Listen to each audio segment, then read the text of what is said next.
Hello friends, this is SP Singh and welcome to smarter everyday. तो dear friend, जैसा कि आप सभी को पता है कि हम बीएड सेकेंड ईयर यानी कि final year according to Kanpur university की रिवीजन क्लासेस चला रहे हैं, जो कि हमारा पेपर फर्स्ट चल रहा है ना। तो जिसके 14 चैप्टर हम लोगों ने कर लिए हैं और 5 रिवीजन कंप्लीट हो गए हैं। आज हम बात करेंगे पेपर 1 के चैप्टर 15 और 16 की। ठीक है, चैप्टर 15 है रिवीजन नंबर क्लास, ये आपकी 6 है। ओके, इसमें 2 चैप्टर कंप्लीट करेंगे 15 16। रिवीजन क्लास 6 है। टॉपिक हमारा रहेगा राष्ट्रीय शिक्षा नीति 1986 की बात करेंगे, ऑपरेशन ब्लैक बोर्ड की बात करेंगे और एनसीएफ 2005 की बात करेंगे। ठीक है, तो इसमें हम लोग इतना क्लियर करने वाले हैं। ठीक है, 5 रिवीजन क्लासेस कंप्लीट हो चुकी हैं, प्लेलिस्ट में जाकर के आप देख सकते हैं। तो इस प्रकार से राष्ट्रीय शिक्षा नीति बहुत ही आसान भाषा में और जितनी आपको जरूरत है, जितना आपको आपके एग्जाम के लिए एनफ है, मैंने सिर्फ उतना कंटेंट दिया है। आपके बुक्स में, आपके इजी नोट्स में बहुत सारा है, पढ़ते पढ़ते आप बोर हो जाते हैं, थक जाते हैं। लेकिन इन रिवीजन क्लासेस का मतलब है रामबाण क्लासेस, है ना। इसमें आप जितना आपके लिए एनफ है आपके एग्जाम के पॉइंट ऑफ व्यू से, उतना ही आपको दिया जा रहा है। एक्स्ट्रा आपको एक लाइन नहीं पढ़नी है, बिकॉज एग्जाम आपके सिर पे आ चुके हैं। तो इस मौके पर आपको क्या चाहिए? की पॉइंट चाहिए, की वर्ड्स चाहिए, की लाइंस चाहिए, है ना। और पॉइंट टू पॉइंट अगर बात हो तो आपके लिए ज्यादा बेनिफिट रहेगा।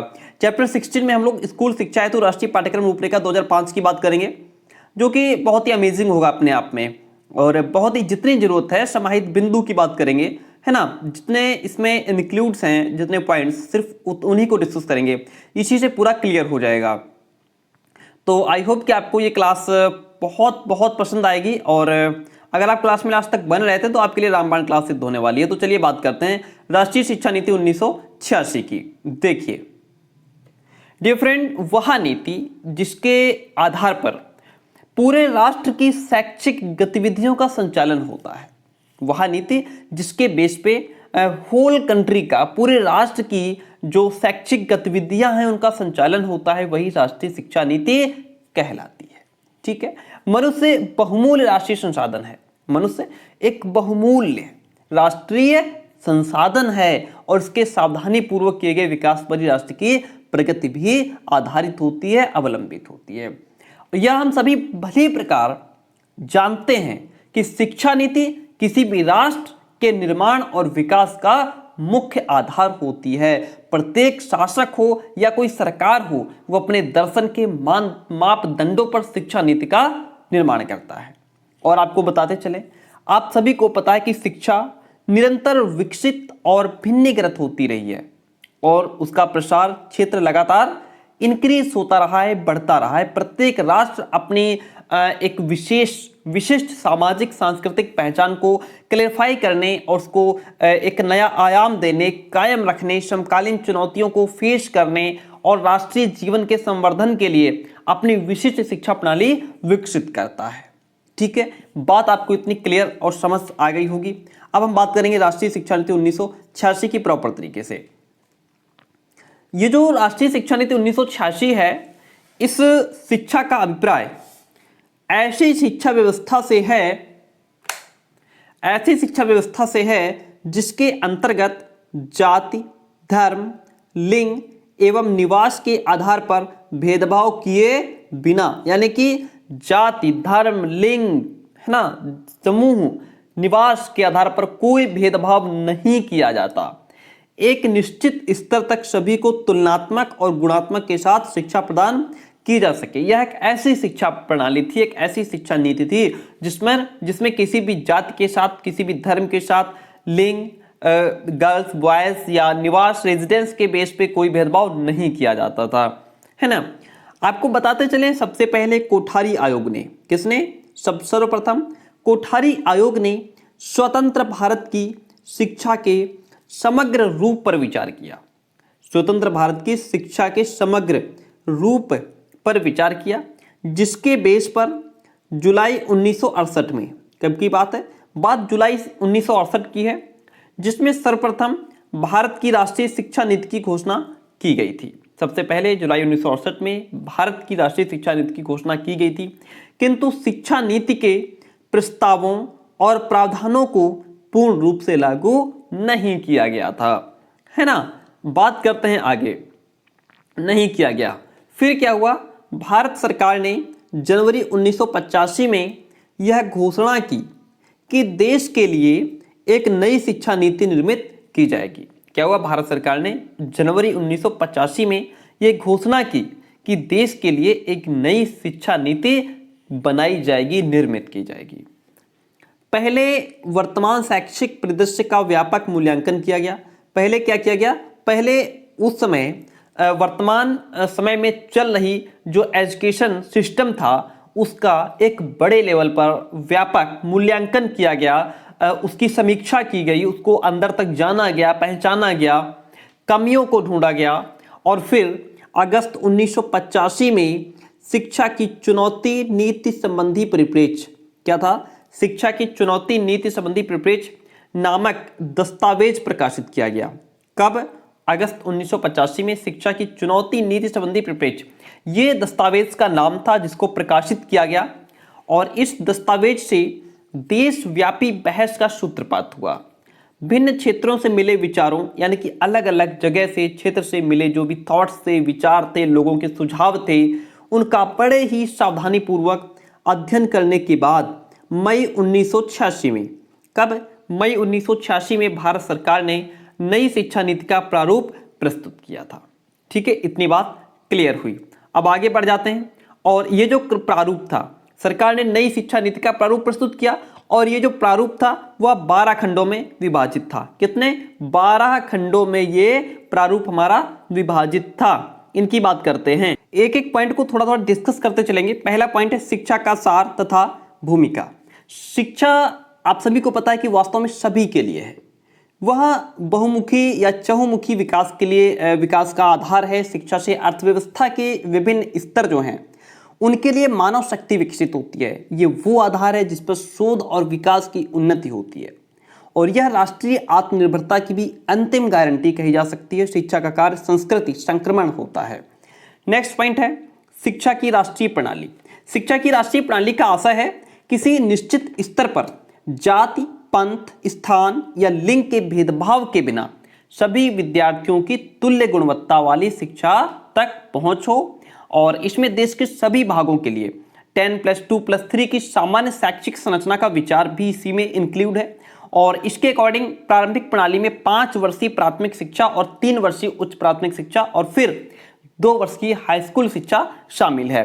यह है शिक्षा की राष्ट्रीय प्रणाली। समानता के लिए शिक्षा के अंतर्गत हम बात करेंगे कि ये जो शिक्षा नीति थी इसमें वर्तमान समय में उस समय पाई जाने वाली जो शैक्षिक समस्याएं थी उनको दूर करने और समान अवसरों से वंचित जो व्यक्ति थे उनकी विशिष्ट आवश्यकताओं की ओर ध्यान देकर के समान शैक्षिक अवसर उपलब्ध कराने पर ध्यान दिया जाएगा और स्त्रियों की स्थिति में आधारभूत परिवर्तन लाने के लिए शिक्षा का उपयोग किया जाएगा। स्त्रियों में निरक्षरता को समाप्त करने और प्रारंभिक शिक्षा तक उनकी पहुंच और शिक्षा प्राप्ति में बाधाओं को हटाने पर भी विशेष ध्यान दिया जाएगा। विभिन्न स्तरों पर शैक्षिक पुनर्गठन, इसके अलग अलग खंड हैं, जैसे कि इसमें पूर्व बाल्यकाल देखभाल और शिक्षा आ जाएगा या यूं कहें पूर्व प्राथमिक और फिर प्रारंभिक शिक्षा, है ना, जिसमें कि 14 वर्ष तक की आयु के बच्चों के सार्वजनिक नामांकन और नियमित शिक्षा प्राप्ति, शिक्षा की गुणवत्ता में पर्याप्त सुधार पर बल दिया जाएगा, है ना। और इसके अलग पार्ट जैसे कि माध्यमिक शिक्षा इसके बाद आ जाएगी, फिर उच्च शिक्षा इसमें शामिल होगी, तकनीकी और प्रबंध शिक्षा। और ये जो पाठ्यक्रम था उसका लगातार और क्रमबद्ध एक सीक्वेंस में नवीनीकरण किया जाएगा। कार्यात्मक कुशलता की वृद्धि के लिए प्रौद्योगिकी के आधुनिकीकरण पर बल दिया जाएगा। पॉलिटेक्निक प्रणाली को अच्छा और मजबूत बनाया जाएगा। प्रणाली का क्रियान्वयन, इसके अंतर्गत हम बात करेंगे जैसे कि इसमें जैसे नई शिक्षा नीति के विभिन्न कार्यों को पूरा करने के लिए एक नई व्यवस्था का निर्माण किया जाएगा। इसके अंतर्गत जैसे टीचर्स हो गए, स्टूडेंट्स हो गए और जितने भी इंस्टीट्यूशंस हो गए, है ना, उनकी उपलब्धियों को राष्ट्रीय स्तर पर विकसित किया जाएगा। और फिर उसके बाद आता है कि जैसे शिक्षा की विषय वस्तु और प्रक्रिया का अभिनवीकरण होगा। शिक्षक के बारे में बात करें, शिक्षकों के चयन के तरीकों को इस प्रकार पुनर्गठित किया जाएगा कि योग्यता और वस्तुनिष्ठता सुनिश्चित हो सके और प्रक्रिया क्षेत्रीय और कार्यपालक अपेक्षाओं के अनुरूप हो। फिर होगा शिक्षा का प्रबंध में जैसे शैक्षिक नियोजन और प्रबंध प्रणाली में परिवर्तन को उच्च प्राथमिकता दी जाएगी। संसाधन और समीक्षा इसके अंतर्गत आ जाएगा। और फिर उसके बाद बात करेंगे भविष्य की, तो भविष्य में भारतीय शिक्षा का स्वरूप किस प्रकार होगा या नहीं कहा जा सकता है, परंतु परंपरा से प्राप्त बौद्धिक स्तर को बनाए रखने के प्रयास जरूर किए जाएंगे। तो ये थे हमारे कुछ पॉइंट्स जो कि 12 खंडों में विभाजित था। जो भी हमारा प्रारूप था वो 12 खंडों में विभाजित था और ये उसके 12 खंड थे। आप देखिए राष्ट्रीय शिक्षा नीति के मूल तत्व क्या थे। मूल तत्व की बात करते हैं, जैसे कि पूरे देश में 10+2+3 शिक्षा संरचना लागू की जाएगी। क्या होगा कि पूरे देश में 10+2+3 शिक्षा संरचना लागू की जाएगी। प्राथमिक शिक्षा जो होगी वह 14 वर्ष की आयु तक निःशुल्क एवं अनिवार्य उपलब्ध कराई जाएगी। ठीक है। और राष्ट्रीय शिक्षा नीति के मूल तत्व में क्या है कि विकलांगों की शिक्षा के लिए विशेष प्रयास किए जाएंगे। जो भी विकलांग होंगे उनकी एजुकेशन सिस्टम के लिए कुछ अलग से कुछ विशेष प्रयास किए जाएंगे। उच्च माध्यमिक स्तर पर व्यावसायिक पाठ्यक्रम उपलब्ध कराया जाएगा। तकनीकी और प्रबंध शिक्षा संस्थाओं को अधिक सुविधाएं दी प्रदान की। जो भी तकनीकी और प्रबंध शिक्षा संस्थाएं होंगी उनको कुछ अलग सुविधाएं प्रदान की जाएंगी और प्रौढ़ शिक्षा की उचित व्यवस्था भी की जाएगी। और फिर क्या है इसके पॉइंट्स देखिए, ग्रामीण विश्वविद्यालयों और महाविद्यालयों का विकास किया। जो भी ग्रामीण विश्वविद्यालय हैं, महाविद्यालय हैं, उनको और ज्यादा डेवलप किया जाएगा। पुस्तकों की गुणवत्ता में सुधार लाया जाएगा। लेखन को प्रोत्साहन मिलेगा। पुस्तकालय को प्रोत्साहन मिलेगा। इनकी उचित व्यवस्था की जाएगी। शिक्षा के द्वारा मूल्यों का विकास होगा। शिक्षा व्यवस्था को प्रभावशाली बनाया जाएगा। तो ये हमारे कुछ अहम पॉइंट्स थे। किसके बारे में? राष्ट्रीय शिक्षा नीति 1986 के कुछ अहम पॉइंट्स थे। अब हम बात करते हैं ऑपरेशन ब्लैक बोर्ड की। ऑपरेशन ब्लैक बोर्ड क्या होता है? पहले तो मैं बात करता हूं ऑपरेशन क्या होता है। डियर फ्रेंड, ऑपरेशन का अर्थ होता है युद्ध स्तर पर एक बड़े पैमाने पर अभियान चलाकर किसी कार्य को शीघ्रतापूर्ण पूरा करना। लिसन टू मी, ऑपरेशन का मतलब होता है, ऑपरेशन का अर्थ होता है युद्ध स्तर पर बड़े पैमाने पर अभियान चला करके किसी कार्य को शीघ्रतापूर्ण पूरा करना। ठीक है। ऑपरेशन ब्लैक बोर्ड को OBB भी कहा जाता है शॉर्ट फॉर्म में। O for operation, B for black, B for board, है ना। OBB ये जो ऑपरेशन ब्लैक बोर्ड है ये विद्यालय में आवश्यक उपकरणों का प्रतीक माना जाता है। ठीक है। और प्राथमिक विद्यालयों में न्यूनतम आवश्यक शिक्षण सामग्री, अभी आप पूरा पढ़ेंगे, मैं आपको समझा देता हूं।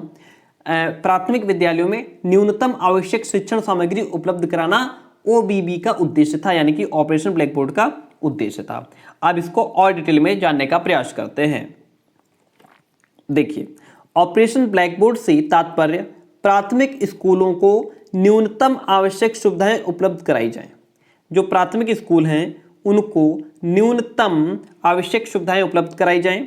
स्कूल सुधार योजना के एक आंशिक हिस्से के रूप में ऑपरेशन ब्लैक बोर्ड कार्यक्रम संपूर्ण देश में लागू किया गया।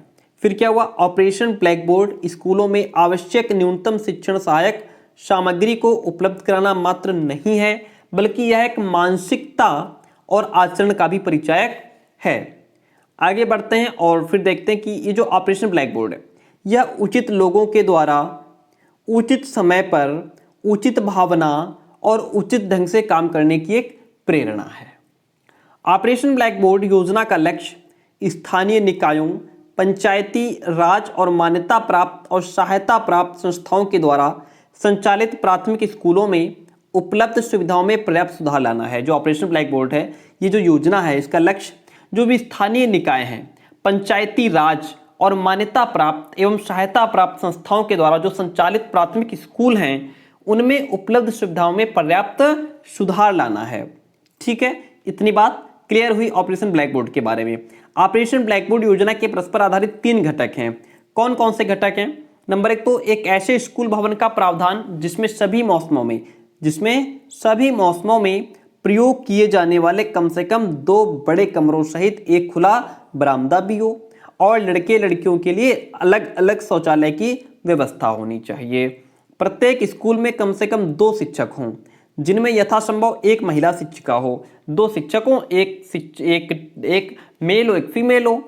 कार्य के अनुभव के लिए ब्लैक बोर्ड, नक्शे, चार्ट, खिलौने और खेल का सामान, स्कूल की घंटी, चाक, डस्टर, ये सब क्या है, इन सब का प्रावधान करना भी इसका एक क्या था, उद्देश्य था। तो ये हमारा ऑपरेशन ब्लैक बोर्ड, जो कि आप बुक में पढ़ेंगे जल्दी समझ में नहीं आएगा, यहाँ पे क्या है आपको बहुत ही आसान भाषा में ये देखने को मिल जाता है। अब इसके बाद बात करेंगे हम बहुत इंपॉर्टेंट पॉइंट, टॉपिक एनसीएफ 2005। ठीक है, स्कूल शिक्षा के लिए राष्ट्रीय पाठ्यक्रम रूपरेखा 2005। अगर आप इसको और कहीं से पढ़ते हैं, अलग से पढ़ते हैं, तो देखिए सिलेबस के अकॉर्डिंग है कि आपको कितना पढ़ना है, क्या पढ़ना है। चलो इसके बारे में बात करते हैं। देखिए, तो प्यारे दोस्तों, इसको थोड़ा डिटेल में पढ़ने से पहले मैं आपको थोड़ी सी जानकारी दे देता हूँ कि जैसे राष्ट्रीय पाठ्यक्रम संरचना का विषय और शिक्षा व्यवस्था के लिए हमेशा से ही इम्पॉर्टेंट और काफ़ी अनिवार्य रहा है। प्रत्येक देश की तरह, हर एक देश की तरह भारत में भी एक ऐसे पाठ्यक्रम की कल्पना की जाती रही है जो कि शिक्षा प्रणाली में गुणात्मक और क्रांतिकारी बदलाव ला सके। भारत में अनेक भाषाएं, सभ्यताएं, संस्कृतियां, धर्म, जाति और संप्रदाय प्राचीन काल से ही रही हैं और ऐसे देश में राष्ट्रीय पाठ्यक्रम की जरूरत प्राचीन काल से ही अनुभव की जाती रही है। और इस संबंध में जो पहला प्रयास था वो राष्ट्रीय शिक्षा नीति सन 1986 जो हमने अभी पढ़ा है ना, राष्ट्रीय शिक्षा नीति 1986 के द्वारा प्रस्तुत रिपोर्ट में किया गया। और ये जो रिपोर्ट थी इसमें राष्ट्रीय पाठ्यक्रम संरचना की आवश्यकता और महत्व को विशेष रूप से प्रदर्शित भी किया गया।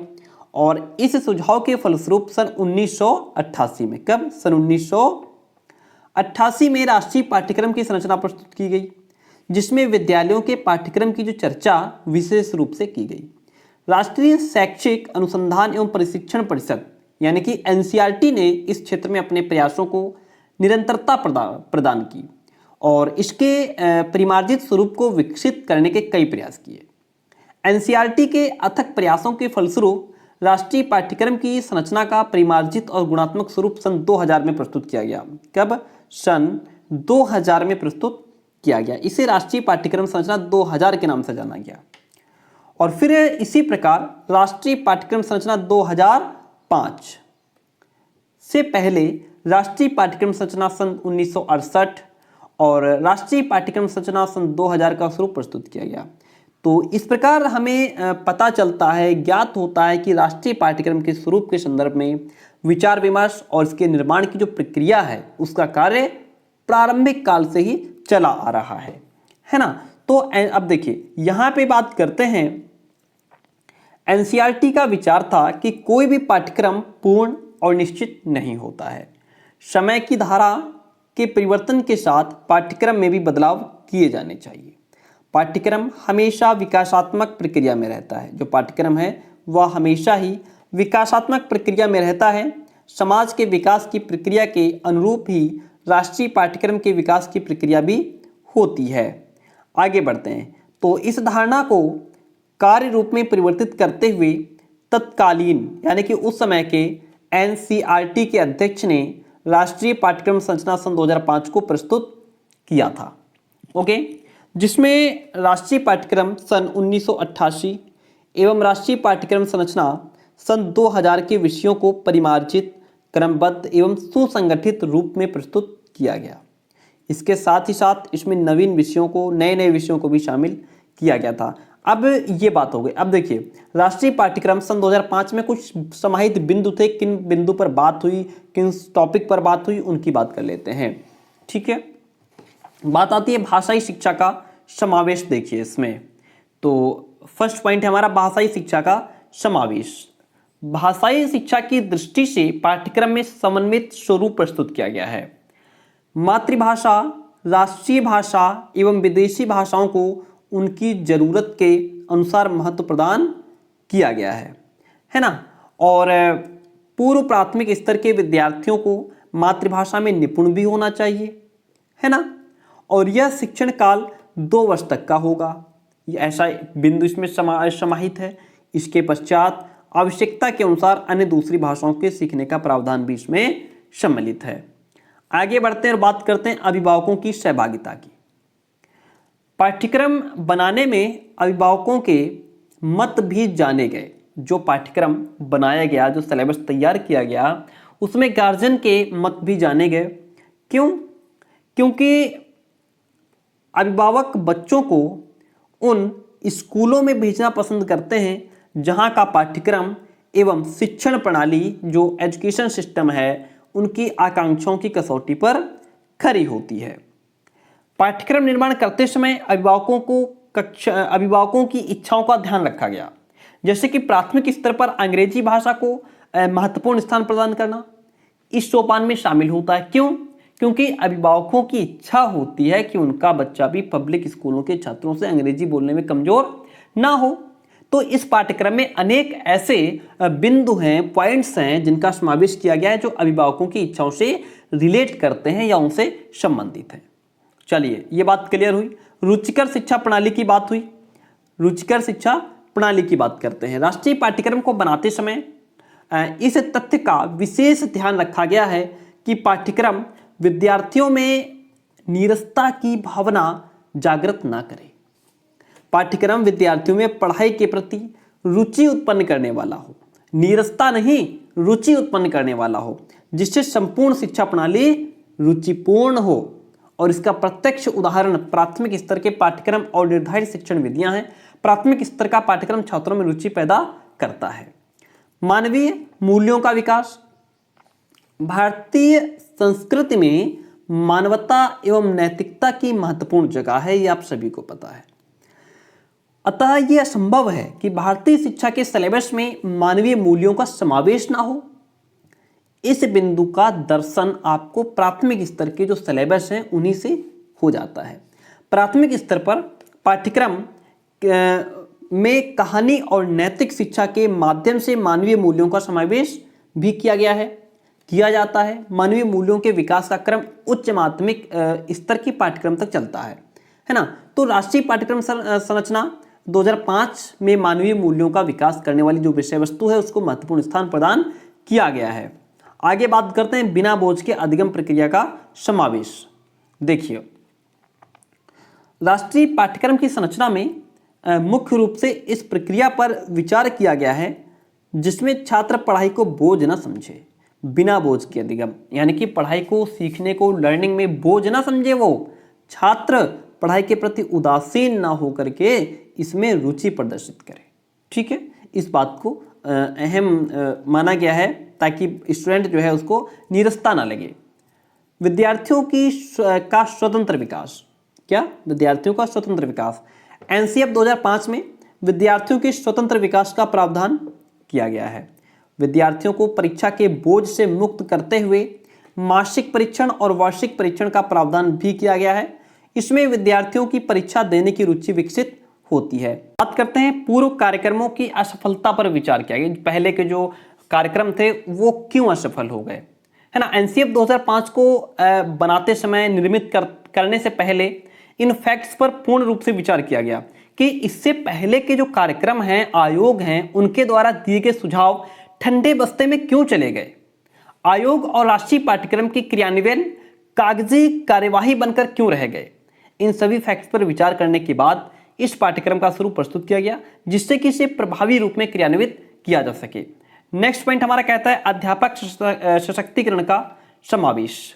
देखिए, आप सभी को पता है कि अध्यापक की स्थिति सुदृढ़ होने की व्यवस्था के अंतर्गत ही अध्यापन कार्य जो है वो प्रभावी और रुचिपूर्ण होता है। अध्यापक वह आधारशिला है जो अध्यापन व्यवस्था को विकसित और प्रभावी आधार प्रदान करता है।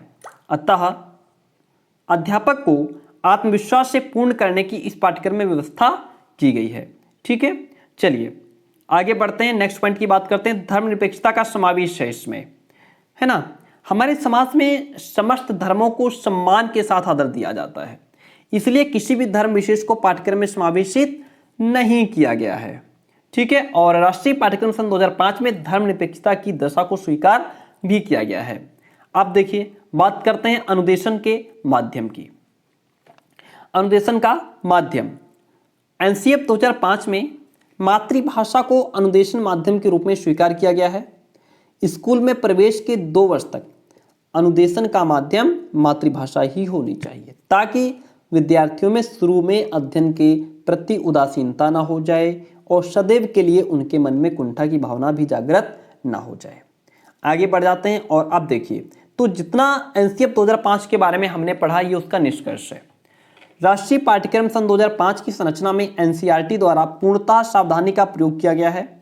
इस पाठ्यक्रम में उन सभी बातों को दूर किया गया है जिनके कारण पाठ्यक्रम क्रियान्वयन में कठिनाई होती है और उन बातों को महत्वपूर्ण स्थान प्रदान किया गया है जो कि पाठ्यक्रम के प्रभावी क्रियान्वयन में योगदान देते हैं। एनसीएफ 2005 के क्रियान्वयन से संपूर्ण शैक्षिक प्रणाली को आधार प्राप्त हुआ है। प्रत्येक स्तर पर पाठ्यक्रम में उन सभी तथ्यों को समाहित किया गया है जो विद्यार्थी के सर्वांगीण विकास में योगदान देते हैं। प्यारे दोस्तों, अगर आप चाहते हैं कि आपको पेड नोट्स लेना हो तो आप हमें इस नंबर पर व्हाट्सएप करके जानकारी दे सकते हैं 9628182649। जितना full notes, complete notes BEd second year के आपको मिल जाएंगे, ठीक है। और क्लास आज की कैसी रही कमेंट करके जरूर बताइएगा। ये जो पीडीएफ है वो पेड ग्रुप में शेयर कर दी जाएगी। थैंक यू, मिलते हैं बहुत जल्दी नेक्स्ट क्लास में।